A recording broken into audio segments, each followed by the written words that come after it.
জিজ্ঞাসা করলেন, ইয়া রাসূলুল্লাহ, কখনো তো এমন আচরণ আপনি করেন নাই, আবার নতুন করে কি একটা কাজ করলেন?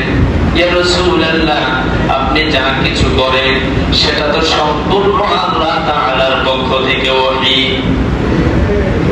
আল্লাহ রাব্বুল আলামিন নবী আরবী সাল্লাল্লাহু আলাইহি ওয়াসাল্লামের উপরে যতগুলো ওহী নাযিল করেছেন তার মধ্যে এটা একটা ছিল।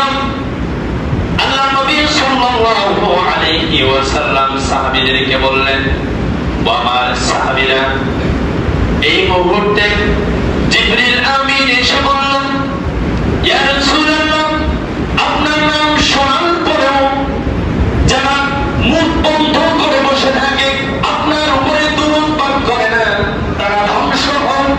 আর আমি নবী মুহাম্মদ সাল্লাল্লাহু আলাইহি ওয়াসাল্লাম জিবরিল আমিনের ওই দোয়ার সাথে আমি বলেছি, আমিন, আল্লাহ তুমি কবুল করে নাও।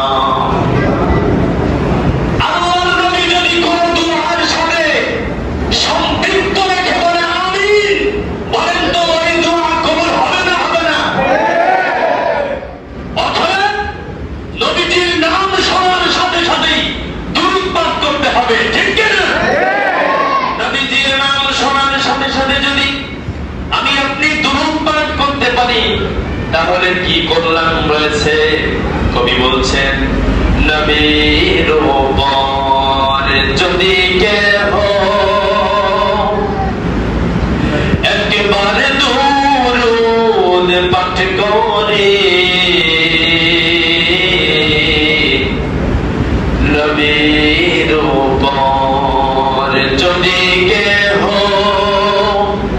একেবারে দুরূদ পাঠ করে, আল্লাহ তাআলা তার উপরে 10টি রহমত নাযিল করে। চিল্লায় বলেন সুবহানাল্লাহ।